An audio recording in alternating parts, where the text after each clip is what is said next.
Le premier établissement, c'est la Maison Phare de 1880.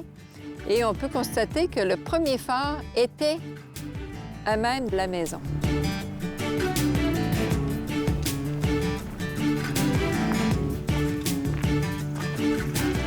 Ce deuxième phare a été construit en 1907 au montant de 184 073 Fait que, en comparaison avec le premier phare qui avait été construit à 5 560 là, il y a une grosse différence. On est au deuxième palier. C'est ici qu'on pouvait travailler le mécanisme, le remontage du prisme. À tous les 3 heures, c'était un système de poulies qu'il y avait quelqu'un qui était ici 24 sur 24 pour pouvoir remonter le mécanisme de prisme. Donc, qu'est-ce qu'on voit ici?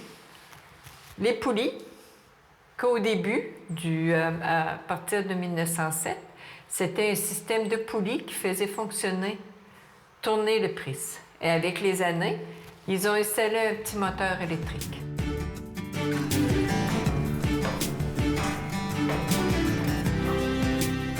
Nous sommes au sommet du phare, au prisme. Le prisme est le plus gros. Il pèse 3 tonnes. Il mesure 6 pieds par 8 pieds de diamètre.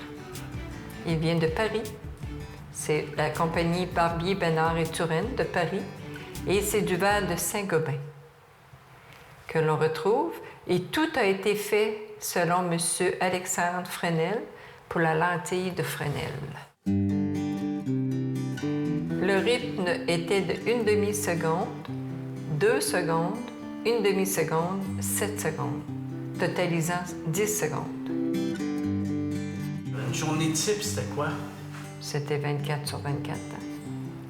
Parce qu'il voyait, en plus de voir au bon fonctionnement de son phare, il devait voir aussi, parce qu'il était isolé, fait qu'il fallait que c'était le bois de chauffage, c'était tout, l'agriculture, son jardin, pour que tout fonctionnait bien. Puis la forge, il fallait qu'il réparait. Il ne pouvait pas aller chez le voisin pour les réparations. Ça fait qu'il fallait qu'il réparait ses pièces lui-même. Il y avait la forge, il y avait le garage. Ça fait que la journée était très, très remplie.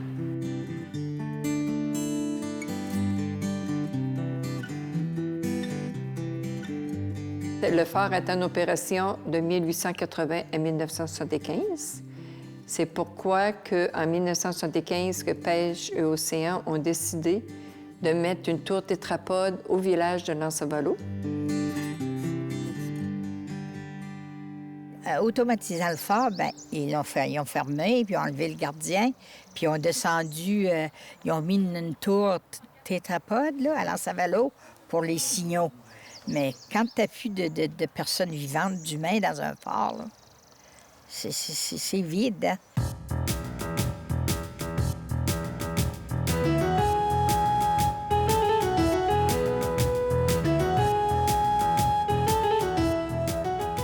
Alors, ils sont arrivés avec une vanne, un camion, un gros camion. On a démonté le phare sans demander la permission.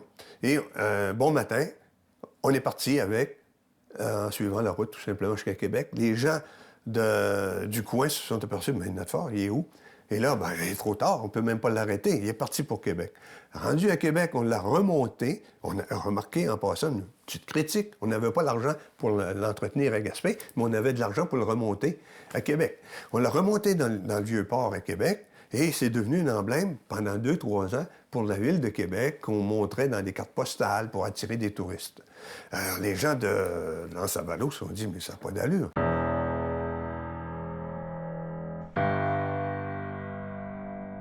J'ai fait un rêve parce que la lumière du tétrapode est en face de ma cuisine.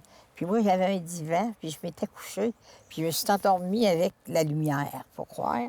Puis je me suis réveillée, puis j'ai dit, mon Dieu, on va aller chercher le phare. J'avais tout vu l'ensemble rebâti. Mais là, quand j'ai appelé, la première que j'ai appelée, c'est ma sœur. J'ai dit, on devrait former un comité pour rapatrier le phare. Elle dit, bon, elle a des idées matin. En 1992, c'est ça, on s'est rencontrés pour former un comité. On avait à cœur l'économie du village. Et puis, c'est comme ça qu'on a travaillé pour rapatriement du phare, parce que le phare, en bien patrimoine de notre région, il nous tenait à cœur.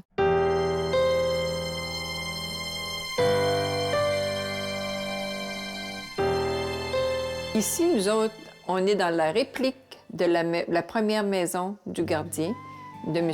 James Askey.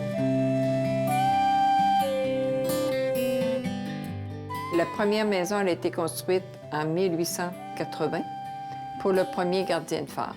Le premier phare a été construit en bois au coût de 5 574 $. Il était là, c'est pourquoi, quand la réplique a été faite, que l'architecte a gardé le même concept pour montrer aux gens où était notre premier phare.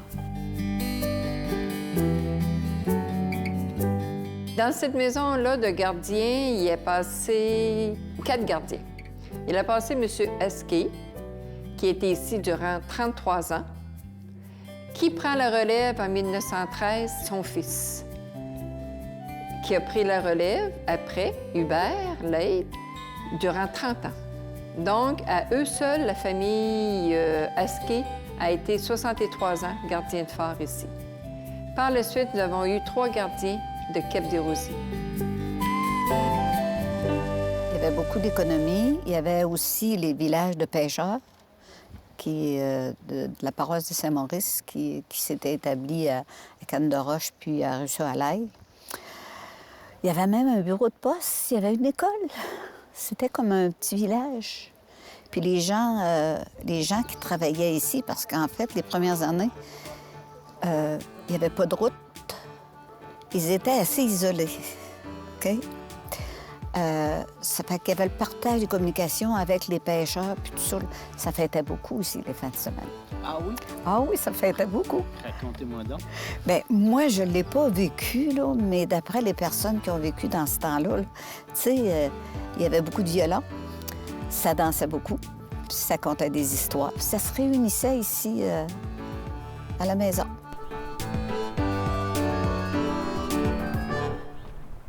Parce qu'en Gaspésie, on a encore plus. On a des quais. Ça, les quais, c'est l'endroit où le soir, la majorité des gens s'en vont se promener, se rencontrer. C'est l'équivalent du perron de l'église, si on veut. Et on parle des prises de la journée, ou bien des bateaux qui s'en vont, là, ou qui se préparent pour le lendemain. Et plus qu'encore, on a aussi, dans certains villages, un phare. Et là, c'est toute une... Il y a une fierté à être un gardien de phare, là. On sauve des vies, on est un agent de protection, dans le fond, important. Et c'est dans le village, donc ça veut dire que le village a un rôle de plus, OK, qui se trouve à assumer par la présence, ajouter à ça les écoles, les églises, enfin, toutes les autres institutions. Qu'on n'a pas ailleurs, c'est le quai et le phare. D'abord, le premier gardien de phare avait 8 enfants qui vivaient ici. Et avec les années, ils ont eu 4 autres enfants, ce qui veut dire 12 enfants. Ça fait qu'il fallait qu'ils faisaient tout par eux autres-mêmes. C'est pourquoi qu'on retrouvait la forge, on retrouvait le garage, on retrouvait la machine pour bouillir, qui faisait la vapeur pour notre crieur à brume.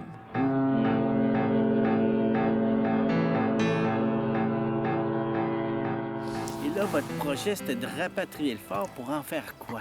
Un endroit touristique, un lieu touristique. Puis ça fait partie du patrimoine. Tu sais, dans ce temps-là, là, le patrimoine, il s'envole à tout. Le monde a tout cherché ce qu'il y avait de patrimoine en Gaspésie. Il l'emmenait partout aux États-Unis, puis nous autres, on a dit non.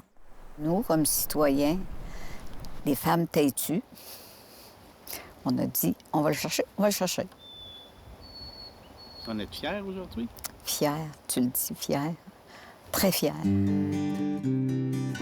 Puis nous autres, ils nous tenaient à cœur parce que ça faisait longtemps qu'on en parlait.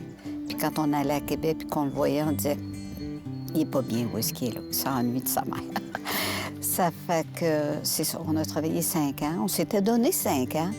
On était un peu téméraires.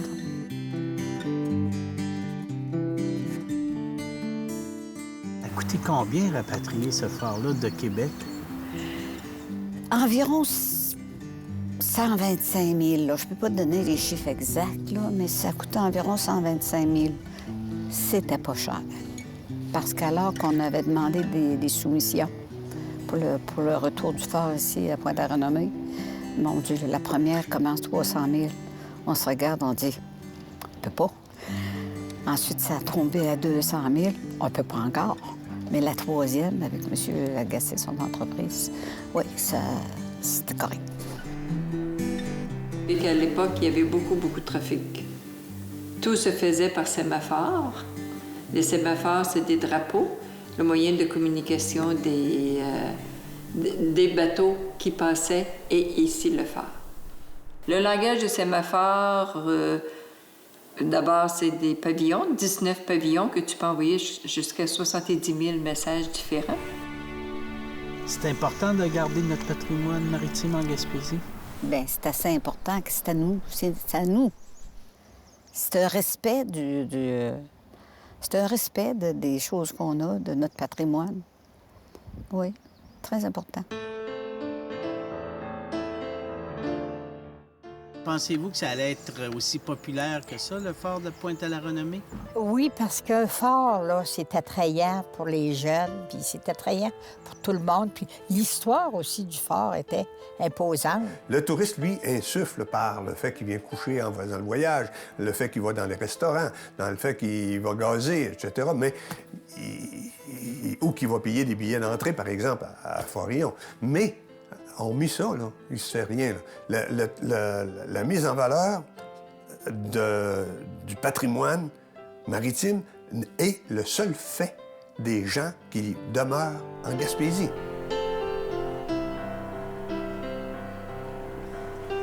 Pour vous, il représente quoi, ce phare-là? Il représente l'économie d'un village. Parce que quand même, on n'est pas seulement un petit comité de développement, on est une entreprise. On est devenu une entreprise, tu sais, quand tu as 10 employés, là, avec des moyens assez restreints, là, tu sais. On essaie de s'en sortir. C'est un legs qu'on veut laisser aux jeunes. Parce que nous autres, on veut que les jeunes comprennent que c'était très important qu'est-ce qu'on a fait. Puis on les a installé un panneau dans les sentiers. Là. On a dit qu'on cédait le site aux jeunes. Puis ça fait qu'à chaque année, il y a des plus jeunes qui s'impliquent pour donner le nom, pour travailler comme guide d'interprète. Ça fait qu'il va falloir que quand on va laisser, qu'on s'organise pour que ce soit quelqu'un là, qui prenne ça en main. Ça doit vous faire chaud au cœur. Oui, ça me fait chaud au cœur, bien souvent. Quand les gens nous en parlent, ils sont fiers, oui. Comme je te dis, c'est des émotions. C'est comme votre bébé, là.